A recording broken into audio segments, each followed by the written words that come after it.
ശത്രുവിന്റെ മുന്നിൽ കീഴടങ്ങാൻ വിസമ്മതിച്ച് സ്വന്തം കൊട്ടാരത്തിന് തീയിട്ട് അതിൽ എരിഞ്ഞടങ്ങുന്ന ഒരു ഭരണാധികാരിയെ നിങ്ങളൊന്ന് സങ്കല്പിച്ചു നോക്കൂ. അതും വെറുമൊരു സാധാരണ രാജാവല്ല, ഒരു വലിയ സാമ്രാജ്യത്തിന്റെ വലിയൊരു പാരമ്പര്യമുള്ള അധിപൻ. അതെ അതെ, 10 ദശലക്ഷം സ്വർണ്ണ നാണയങ്ങൾ, അതായത് 1 കോടി സ്വർണ്ണ മൊഹറുകൾ എന്ന ഒരു അസാധ്യമായ മോചനദ്രവ്യം ശത്രു ആവശ്യപ്പെട്ടപ്പോഴാണ് അദ്ദേഹത്തിന് ആ കടുംകൈ ചെയ്യേണ്ടി വന്നത്. കേൾക്കുമ്പോൾ ഇതൊരു സിനിമയിലെ രംഗം പോലെ തോന്നാം. തീർച്ചയായും. പക്ഷേ ഇത് സിനിമയല്ലല്ലോ.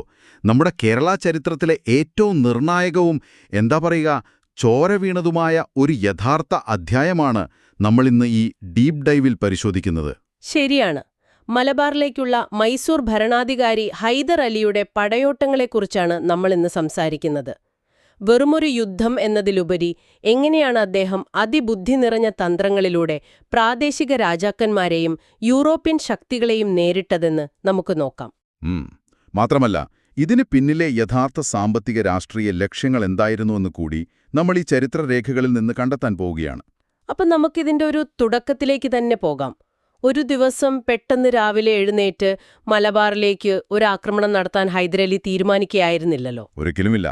ഈ ചരിത്ര സംഭവങ്ങളുടെ വേരുകൾ കിടക്കുന്നത് ഇപ്പോൾ നമ്മൾ നോക്കുവാണെങ്കിൽ 1756, 1757 കാലഘട്ടത്തിലാണ്.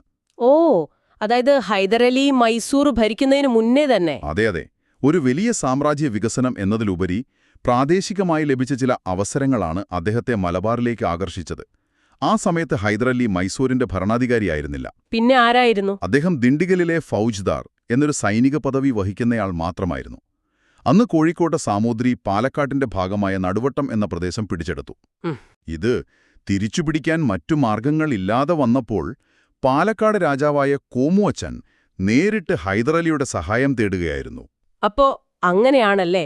അതായത് പുറത്തുനിന്നുള്ളൊരാൾ ഇങ്ങോട്ട് വന്ന് ആക്രമിച്ചതല്ല, മറിച്ച് നമ്മുടെ നാട്ടിലെ ആഭ്യന്തര പ്രശ്നങ്ങളിൽ ഇടപെടാൻ അവർക്ക് നമ്മൾ തന്നെ അവസരം ഒരുക്കിക്കൊടുത്തു എന്ന് പറയുന്നതാവും കൂടുതൽ ശരി. കൃത്യമായി പറഞ്ഞാൽ അങ്ങനെ തന്നെയാണ് സംഭവിച്ചത്. കോമുവച്ചന്റെ അഭ്യർത്ഥന പ്രകാരം ഹൈദരലി മുകുടമലിയുടെ നേതൃത്വത്തിൽ തന്റെ സൈന്യത്തെ പാലക്കാട്ടേക്ക് അയക്കുന്നു. ഓഹോ. ആ മൈസൂർ സൈന്യവും പാലക്കാട് സൈന്യവും ചേർന്ന് വളരെ വേഗം സാമൂതിരിയെ തോൽപ്പിക്കുകയും ചെയ്തു. സാമൂതിരിക്ക് താൻ പിടിച്ചെടുത്ത നടുവട്ടം എന്ന പ്രദേശം തിരികെ നൽകേണ്ട വന്നുവെന്ന് മാത്രമല്ല, 12 ലക്ഷം രൂപ യുദ്ധനഷ്ടപരിഹാരമായി മൈസൂർ സൈന്യത്തിന് നൽകാനും നിർബന്ധിതനായി. 12 ലക്ഷം! അക്കാലത്ത് അതൊരു ഭീമമായ തുകയാണല്ലേ? അതെ. ഹൈദരലിയെ സംബന്ധിച്ചിടത്തോളം മലബാറിലേക്കുള്ള വാതിൽ അവിടെ തുറക്കുകയായിരുന്നു.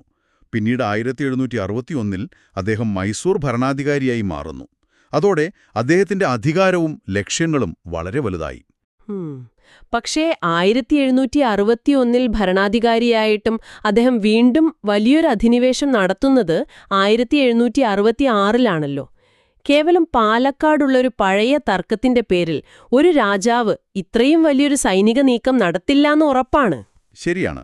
മലബാറിനെ ലക്ഷ്യം വെക്കാൻ തക്ക വലിയൊരു സാമ്പത്തിക നേട്ടം അവിടെ ഉണ്ടായിരുന്നിരിക്കണമല്ലേ? താങ്കൾ പറഞ്ഞതാണ് അതിന്റെ കാതലായ വിഷയം. ഇതിന് കൃത്യമായ മറ്റ് രാഷ്ട്രീയ സാമ്പത്തിക കാരണങ്ങളുണ്ടായിരുന്നു. 1763 കേളടി നായകർ ഭരിച്ചിരുന്ന ബെഡ്നൂർ പ്രദേശം ഹൈദർ കീഴടക്കി. ഈ കേളടി നായകർ എന്ന് പറയുമ്പോൾ അവർ ബ്രിട്ടീഷുകാരുമായി വ്യാപാര കരാർ ഒപ്പിട്ടവരല്ലേ? അതെ, കൃത്യം. എന്നാൽ മുൻപ് ഇക്കേരി നായകരുടെ കീഴിലായിരുന്ന നീലേശ്വരൻ രാജാവ് ഈ ബെഡ്നൂർ കോട്ടകൾ ഹൈദറിനെ തിരികെ നൽകാൻ വിസമ്മതിച്ചു. ഇതിനു പുറമെയാണ് മറ്റൊരു സുവർണാവസരം വരുന്നത്. അതെന്തായിരുന്നോ? കോലത്ത് നാട്ടിലെ രാജകുമാരൻ റീജന്റും കാപ്പ് തമ്പാനും തമ്മിലുള്ള ആഭ്യന്തര പ്രശ്നത്തിൽ ഇടപെടാൻ കണ്ണൂരിലെ അലി രാജാവ് ഹൈദറിനെ നേരിട്ട് ക്ഷണിക്കുന്നു. വീണ്ടും ഒരു ക്ഷണം. ശരിക്കും ഈ വാതിൽ നമ്മൾ തന്നെ തുറന്നിട്ട് കൊടുത്തതാണ്. തീർച്ചയായും. എന്നാൽ ഇതിനെല്ലാം അപ്പുറം ഹൈദറിനെ ഏറ്റവും കൂടുതൽ ആകർഷിച്ചത് ലോകപ്രശസ്തമായ മലബാറിലെ കുരുമുളക് വ്യാപാരമായിരുന്നു. ഈ വ്യാപാര കുത്തകയിൽ നിന്നുള്ള ഭീമമായ വരുമാനം തന്റെ സാമ്രാജ്യത്തിന്റെ സാമ്പത്തിക അടിത്തറ ഭദ്രമാക്കാൻ അത്യാവശ്യമാണെന്ന് അദ്ദേഹം തിരിച്ചറിഞ്ഞു. അപ്പോൾ കുരുമുളക് വ്യാപാരവും സാമ്പത്തിക ആധിപത്യവുമായിരുന്നു പ്രധാന ലക്ഷ്യം. പക്ഷെ അവിടെ യൂറോപ്യൻ ശക്തികൾ, പ്രത്യേകിച്ചും ബ്രിട്ടീഷുകാരുണ്ടായിരുന്നുവല്ലോ. അവരുമായൊരു ഏറ്റുമുട്ടൽ ഒഴിവാക്കാൻ ഹൈദർ എന്തെങ്കിലും മുൻകരുതലുകൾ എടുത്തിരുന്നോ? അവിടെയാണ് ഹൈദർ അലിയുടെ നയതന്ത്ര ബുദ്ധി നമ്മൾ കാണുന്നത്. മലബാറിലേക്ക് കടക്കുന്നതിന് മുൻപ് തന്നെ തലശ്ശേരിയിൽ വെച്ച് ബ്രിട്ടീഷുകാരുമായി ഹൈദർ ഒരു കരാറിലെത്തി. എന്തായിരുന്നു ആ കരാർ? താൻ മലബാർ ആക്രമിക്കുമ്പോൾ ബ്രിട്ടീഷുകാർ പൂർണ്ണമായും നിഷ്പക്ഷത പാലിക്കണം എന്നതായിരുന്നു ആ വ്യവസ്ഥ. അത് ഉറപ്പാക്കിയ ശേഷം അദ്ദേഹം തന്റെ സൈനിക മുന്നേറ്റം ആരംഭിച്ചു. ഇന്നത്തെ കണ്ണൂർ ജില്ലയിലുള്ള മാടായിലും ബാലിയാപട്ടണത്തും അദ്ദേഹം അതിവേഗം നിർണായക വിജയങ്ങൾ നേടി. ഒരു തടസ്സവുമില്ലാതെ മുന്നേറുവാണല്ലേ? അതെ. ചിറക്കലിലെ കോലത്തിരി കൊട്ടാരം മൈസൂർ സൈന്യം പിടിച്ചെടുത്തപ്പോൾ അവിടുത്തെ രാജകുടുംബം നേരെ തിരുവങ്ങാട് ക്ഷേത്രത്തിലേക്ക് പലായനം ചെയ്യുകയായിരുന്നു. ബാക്കിയുള്ള മറ്റ് നാട്ടുരാജ്യങ്ങളുടെ പ്രതികരണം എന്തായിരുന്നു? അവരൊക്കെ എളുപ്പത്തിൽ കീഴടങ്ങുകയായിരുന്നോ അതോ ചെറുത്തുനിന്നോ? കോട്ടയം രാജാവ് ഈ വലിയ സൈന്യത്തെ കണ്ട് വളരെ വേഗത്തിൽ തന്നെ കീഴടങ്ങി. എന്നാൽ കടത്തനാട് അങ്ങനെയല്ലായിരുന്നു. അവർ വളരെ ശക്തമായി ചെറുത്തുനിന്നു. അപ്പോ പോരാട്ടം നടന്നു. നടന്നു. പക്ഷേ ഹൈദറിന്റെ സുസജ്ജമായ സൈന്യത്തിനു മുന്നിൽ അവർക്ക് മുഴുവിൽ പരാജയം സമ്മതിക്കേണ്ടി വന്നു. തുടർന്ന് ലക്കിടി കോട്ടകൾ എന്ന പ്രതിരോധ കേന്ദ്രങ്ങൾ വഴി മൈസൂർ സൈന്യം കുറുമ്പ്രനാട് കടന്നു. അങ്ങനെ അവർ കോഴിക്കോട്ടേക്ക്, അതായത് സാമൂതിരിയുടെ അധികാര കേന്ദ്രത്തിലേക്ക് അടുത്തു. സാമൂതിരിയെക്കുറിച്ച് പറയുമ്പോഴേ നമ്മുടെ സ്രോതസ്സുകളിലുള്ള വിവരങ്ങൾ വളരെ അതിശയകരമാണ്. വെറുമൊരു സാധാരണ നാട്ടുരാജാവായിരുന്നല്ലോ സാമൂതിരി. ഒരിക്കലുമില്ല. വലിയൊരു പാരമ്പര്യമുള്ള ഭരണമായിരുന്നു അത്. അതെ. ഏറനാട്, ഏറാടി വംശപരമ്പരയിൽപ്പെട്ട ഒരു വലിയ സമന്തൻ സമൂഹമായിരുന്നു അത്. അവരുടെ പ്രധാന തുറമുഖം അന്ന് ബേപ്പൂരായിരുന്നു. മാപ്പിള വ്യാപാരികളുടെ പിന്തുണയോടെ കടലിലെ വാണിജ്യം നിയന്ത്രിക്കുന്ന ഒരു സമുദ്രാധിപത്യം അവർക്കുണ്ടായിരുന്നു. ശരിയാണ്. ഇതിലെ ഏറ്റവും വിസ്മയിപ്പിക്കുന്ന കാര്യം എന്താണെന്ന് വെച്ചാൽ 15ാം നൂറ്റാണ്ടിൽ മിങ് രാജവംശത്തിന്റെ കാലത്ത് ചൈനീസ് നാവികനായ ഷെൻ ഹിയുടെ കപ്പൽപ്പട ഇവിടെ വന്നിരുന്നു എന്നതാണ്. ചൈനീസ് രേഖകളിൽ സാമൂതിരിയെ ഷെമിദിക്സി എന്നാണ് ബഹുമാനത്തോടെ വിളിച്ചിരുന്നത്. ഷെമിദിക്സി അല്ലേ? അത് വളരെ രസകരമായ ഒരു ചരിത്രവസ്തുതയാണ്. അതെ. സാമൂതിരിയുടെ ഭാര്യ അറിയപ്പെട്ടിരുന്നത് നെയ്ദ്യാർ എന്ന പേരിലുമാണ്. ഇത്രയും വലിയൊരു പാരമ്പര്യവും ആഗോള തലത്തിൽ തന്നെ അംഗീകാരവുമുള്ളൊരു ഭരണാധികാരി എങ്ങനെയാണ് ഇത്ര വേഗം പരാജയത്തിലേക്ക് വീണുപോയത്? പാരമ്പര്യവും പ്രതാപവും എത്ര വലുതായിരുന്നിട്ടും കാര്യമില്ലല്ലോ. ഹൈദർ അലിയുടെ ആധുനികമായ യുദ്ധതന്ത്രങ്ങൾക്കും സൈനികശേഷിക്കും മുന്നിൽ പിടിച്ചുനിൽക്കാൻ സാമൂതിരിക്ക് കഴിഞ്ഞില്ല. യുദ്ധം ചെയ്താൽ പൂർണ്ണമായ നാശമായിരിക്കും ഫലം എന്ന് മനസ്സിലാക്കിയ സാമൂതിരി ചർച്ചയ്ക്ക് ശ്രമിച്ചു. സമാധാനപരമായി തീർക്കാൻ നൽകിയല്ലേ? അതെ. ഹൈദർ അലിക്ക് വലിയൊരു സമ്പത്ത് വാഗ്ദാനം ചെയ്തു. എന്നാൽ അവിടെ വെച്ചാണ് ഹൈദർ ആ അസാധ്യമായ ആവശ്യം മുന്നോട്ട് വയ്ക്കുന്നത്. 1 കോടി സ്വർണ്ണമൊഹറുകൾ. ആയിരുന്നില്ല എന്നെനിക്ക് തോന്നുന്നു. ഇത്രയും വലിയൊരു തുക അക്കാലത്ത് ഒരാൾക്കും നൽകാൻ കഴിയില്ല. അതെ, അതൊരു അസാധ്യമായ കാര്യമായിരുന്നു. അപ്പോൾ ഇത് സാമൂതിരിയെ സാമ്പത്തികമായി ചൂഷണം ചെയ്യാൻ മാത്രമുള്ളൊരു ആവശ്യമായിരുന്നില്ല. മറിച്ച് അദ്ദേഹത്തെ മാനസികമായി തകർക്കാനും ഒരു കീഴടങ്ങൾ അസാധ്യമാക്കി തീർക്കാനുമുള്ള വളരെ ആസൂത്രിതമായ ഒരു മാനസിക യുദ്ധതന്ത്രമായിരുന്നില്ലേ? താങ്കൾ നിരീക്ഷിച്ചത് വളരെ കൃത്യമാണ്. ഇതൊരു സാമ്പത്തിക ഇടപാട് മാത്രമായിരുന്നില്ല. ആ രാജവംശത്തിന്റെ അഭിമാനത്തെയും ആത്മവിശ്വാസത്തെയും പൂർണ്ണമായി തകർക്കുക എന്ന വ്യക്തമായ ലക്ഷ്യം ഹൈദറിനുണ്ടായിരുന്നു. ആ തുക നൽകാൻ കഴിയില്ല എന്നുറപ്പായപ്പോൾ ശത്രുവിന്റെ കയ്യിൽപ്പെട്ട് അപമാനിതനാകാൻ സാമൂതിരി തയ്യാറായിരുന്നില്ല. അദ്ദേഹം തന്നെ കുടുംബത്തെ സുരക്ഷിതമായി പൊന്നാനിയിലേക്ക് മാറ്റി. എന്നിട്ട് തുടർന്ന് ഞാൻ നേരത്തെ പറഞ്ഞതുപോലെ സ്വന്തം കൊട്ടാരത്തിന് തീയിട്ട് അതിൽ ചാടി സ്വയം ആത്മാഹൂതി ചെയ്തു. അങ്ങനെ 1766-ൽ കോഴിക്കോട്ടെ ആ വലിയ സ്വതന്ത്ര ഭരണം അവിടെ അവസാനിക്കുകയാണ്. ശരിക്കും ഒരു വല്ലാത്ത അന്ത്യം തന്നെയാണത്. പക്ഷെ ഒരു രാജ്യം കീഴടക്കുക എന്നതൊരു കാര്യം, എന്നാൽ അവിടുത്തെ ജനങ്ങളെ നിയന്ത്രിക്കുക എന്നത് മറ്റൊന്നാണല്ലോ. രാജാവ് മരിച്ചെങ്കിലും അവിടുത്തെ ജനങ്ങൾ പെട്ടെന്ന് കീഴടങ്ങാൻ തയ്യാറായിരുന്നില്ലല്ലോ. ഇല്ല, ഒട്ടും തയ്യാറായിരുന്നില്ല. ഹൈദർ മലബാർ വിട്ടുപോയ സമയത്ത് അവിടെ പുതിയ പ്രശ്നങ്ങൾ തുടങ്ങിയോ? സാമൂതിരിയുടെ മരണശേഷം ഹൈദർ അലി കോഴിക്കോട് പൂർണ്ണമായി പിടിച്ചെടുത്തു. പക്ഷെ അപ്പോഴേക്കും മൺസൂൺ മഴക്കാലം ആരംഭിച്ചിരുന്നു. മഴക്കാലത്ത് സൈനിക നീക്കങ്ങൾ ബുദ്ധിമുട്ടാണല്ലോ. അതെ, സൈനിക നീക്കങ്ങൾ ദുഷ്കരമായതോടെ ഹൈദർ തന്റെ സൈന്യത്തിന്റെ വലിയൊരു ഭാഗവുമായി കോയമ്പത്തൂരിലേക്ക് മടങ്ങി. എന്നാൽ പോകുന്നതിനു മുൻപ് അദ്ദേഹം കോഴിക്കോട് ആസ്ഥാനമായി മദണ്ണ എന്നൊരു മൈസൂര്യൻ ബ്രാഹ്മണ റവന്യൂ ഉദ്യോഗസ്ഥനെ മലബാറിന്റെ സിവിൽ ഭരണാധികാരിയായി നിയമിച്ചു. മദണ്ണ, ഒരു സിവിൽ ഉദ്യോഗസ്ഥൻ? അതെ. അദ്ദേഹത്തെ സഹായിക്കാൻ 3000 സൈനികരെയും അലിരാജയുടെ സൈന്യത്തെയും അവർക്ക് പിന്തുണ നൽകുന്ന മാപ്പിള സഖ്യകക്ഷികളെയും അവിടെ നിർത്തിയാണ് ഹൈദർ മടങ്ങിയത്. ഒരു സൈനിക ജനറലിനെ ഭരണമേൽപ്പിക്കുന്നതിന് പകരം ഒരു റവന്യൂ ഉദ്യോഗസ്ഥനെ നിയമിച്ചതിൽ നിന്നുതന്നെ ഹൈദറിന്റെ ലക്ഷ്യം വ്യക്തമാണ്. അദ്ദേഹത്തിനു വേണ്ടിയിരുന്നത് വെറുമൊരു സൈനിക അധിനിവേശമായിരുന്നില്ല. അല്ല, അദ്ദേഹത്തിന് സാമ്പത്തിക ലാഭം തന്നെയായിരുന്നു പ്രധാനം. അതെ, മറിച്ച് മലബാറിൽ നിന്ന് ചിട്ടയായ രീതിയിൽ നികുതി പിരിച്ചെടുക്കാൻ കഴിയുന്ന ഒരു ഭരണ സംവിധാനമായിരുന്നു. എന്നാൽ അദ്ദേഹം പോയ ഉടൻ തന്നെ ആ പദ്ധതികളെല്ലാം തകിടം മറിഞ്ഞില്ലേ? അതെ, താറുമാറായി. 1766-67 കാലഘട്ടത്തിൽ തന്നെ അവിടെ വലിയൊരു കലാപം പൊട്ടിപ്പുറപ്പെട്ടു. ഹൈദർ കോയമ്പത്തൂരിലേക്ക് പോയെന്നറിഞ്ഞുടൻ കോട്ടയം, കടത്തനാട് പ്രദേശങ്ങളിലെ നായർമാരും മുൻപ് നമ്മൾ പറഞ്ഞ കാപ്പ് തമ്പാനും ചേർന്ന് വലിയൊരു സായുധ കലാപമുണ്ടാക്കി. കോഴിക്കോട്ടെ മൈസൂർ പട്ടാളം പൂർണ്ണമായും ഉപരോധിക്കപ്പെട്ടു. അപ്പോ ഹൈദർ തിരിച്ചുവരാൻ നിർബന്ധിതനായി കാണുമല്ലോ. ഇതറിഞ്ഞ ഹൈദർ പെട്ടെന്ന് തന്നെ വലിയൊരു സൈന്യവുമായി തിരിച്ചെത്തുകയും വളരെ ക്രൂരമായ രീതിയിൽ ആ കലാപം അടിച്ചമർത്തുകയും ചെയ്തു. എന്നാൽ അപ്പോഴേക്കും മൈസൂരിനെ ലക്ഷ്യമാക്കി മറാഠ സൈന്യം വരുന്നതുകൊണ്ട് ഹൈദറിന് വീണ്ടും കോയമ്പത്തൂരിലേക്ക് മടങ്ങേണ്ടി വന്നു. അപ്പോൾ അദ്ദേഹം വീണ്ടും മടങ്ങിയ സ്ഥിതിക്ക് സ്വാഭാവികമായും 1768 അടുത്ത കലാപം ഉണ്ടായിക്കാണുമല്ലോ. ജനങ്ങളെ വെറുതെ ഇരിക്കില്ലല്ലോ. കൃത്യമായി. ഹൈദർ മറാഠകളോട് പോരാടിക്കൊണ്ടിരിക്കുന്ന സമയത്ത് വീണ്ടും മലബാറിൽ കലാപം പൊട്ടിപ്പുറപ്പെട്ടു. കോഴിക്കോട് വീണ്ടും വിമതരുടെ ഉപരോധത്തിലായി. പക്ഷേ ഇവിടെയാണ് ഹൈദർ നിയമിച്ച ആ സിവിൽ ഭരണാധികാരി മദന്നയുടെ അസാമാന്യമായ നയതന്ത്രജ്ഞത നമ്മൾ കാണുന്നത്. ഓ, മദന്ന എന്തു ചെയ്തു? സൈനികമായി താൻ പരാജയപ്പെടാൻ പോവുകയാണെന്ന് മനസ്സിലാക്കിയ മദന്ന തന്റെ ബുദ്ധി ഉപയോഗിച്ചു. അദ്ദേഹം വിമതരുമായി സന്ധി ചെയ്തോ അതോ പൊരുതിയും? അദ്ദേഹം നേരെ നായർ പ്രമാണിമാരുമായി ഒരു ചർച്ച നടത്തി. വിമതർക്ക് തങ്ങളുടെ പ്രദേശങ്ങൾ തിരികെ വേണം, മൈസൂർ സൈന്യം പിന്മാറണം, അതാണല്ലോ അവരുടെ ആവശ്യം. അതെ. മദന്ന അവരോട് പറഞ്ഞു, ശരി, ഞങ്ങൾ പിന്മാറാം, പക്ഷെ അതിന് നിങ്ങൾ ഞങ്ങൾക്ക് പണം തരണം. ഒന്ന് ചിന്തിച്ചു നോക്കൂ, തോറ്റു പിന്മാറാൻ പോകുന്ന ഒരു സൈന്യം അവരുടെ എതിരാളികളിൽ നിന്ന് പണം വാങ്ങുന്നു. അതെ, അതാണ് മദന്നയുടെ ബുദ്ധി. നായർ പ്രമാണിമാരിൽ നിന്ന് പണം വാങ്ങി അദ്ദേഹം ഒരു സമാധാന കരാറുണ്ടാക്കി.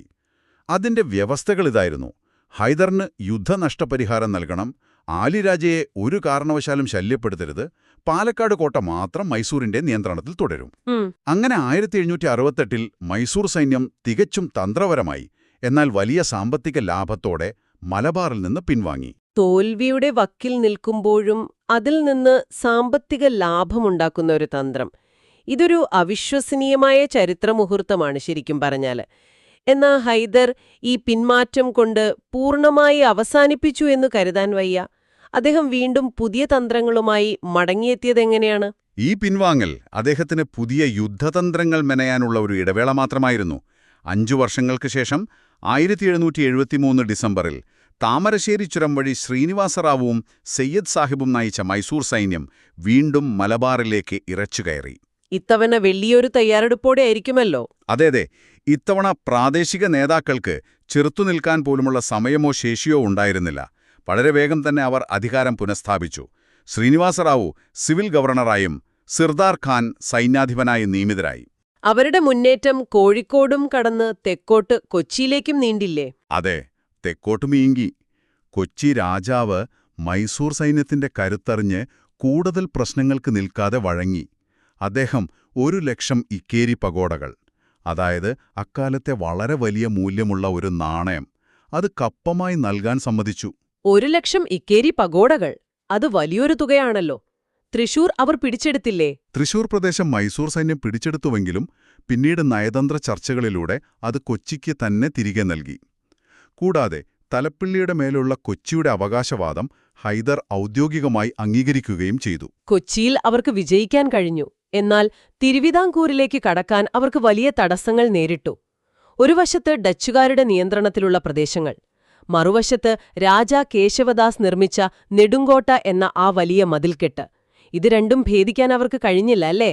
അതൊരു നിർണായകമായ സൈനിക തടസ്സമായിരുന്നു ഹൈദറിന്. തിരുവിതാംകൂറിലേക്ക് കടക്കാൻ ഡച്ചുകാർ അവരുടെ അതിർത്തിയിലൂടെ അനുമതി നൽകിയില്ല.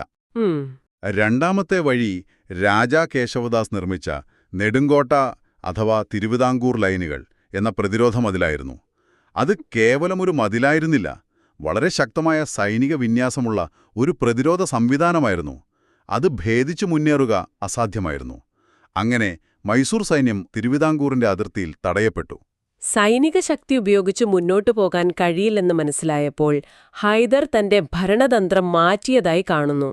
1775, 1776 കാലഘട്ടത്തിൽ അദ്ദേഹം നടപ്പിലാക്കിയത് വളരെ രസകരമായൊരു രീതിയാണ്. അതെ, ഒരുതരം പരോക്ഷ ഭരണതന്ത്രം. വലിയൊരു കച്ചവട സ്ഥാപനം കേന്ദ്രീകൃതമായി നടത്തുന്നതിന് പകരം പ്രാദേശികമായി ഓരോ സ്ഥലത്തെയും ആളുകളെ തന്നെ ചുമതലയേൽപ്പിച്ച് ലാഭം മാത്രം കേന്ദ്രത്തിലേക്ക് കൊണ്ടുപോകുന്ന ഒരു തരം അധികാര വികേന്ദ്രീകരണം.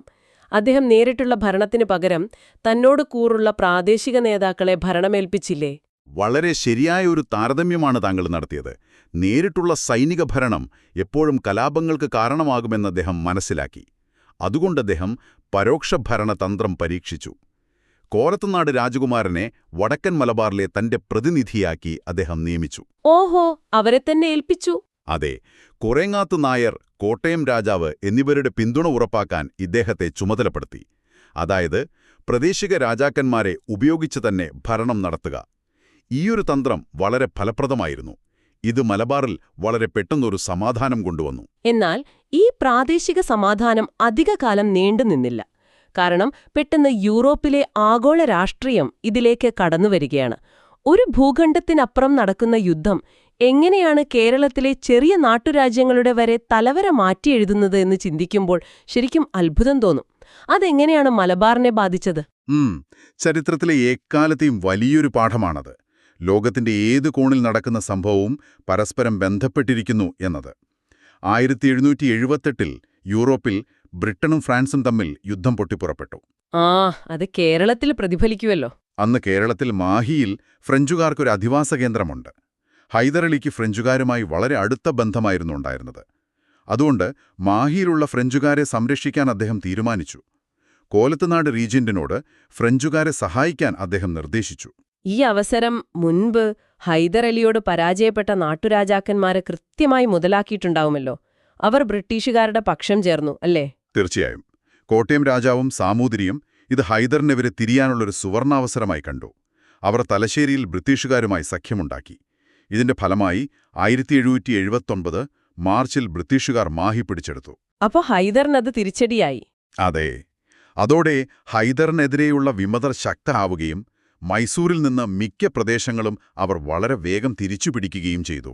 എന്നാൽ മൈസൂർ സൈന്യവും കടത്തനാട് രാജാവും ചേർന്ന് ബ്രിട്ടീഷ് അധീനതയിലുള്ള പ്രദേശങ്ങളിൽ ശക്തമായി തിരിച്ചടിച്ചു. ഇതിന്റെ തുടർച്ചയായാണ് സിർദാർ ഖാന്റെ നേതൃത്വത്തിൽ തലശ്ശേരി കോട്ട ഉപരോധിക്കുന്നത്.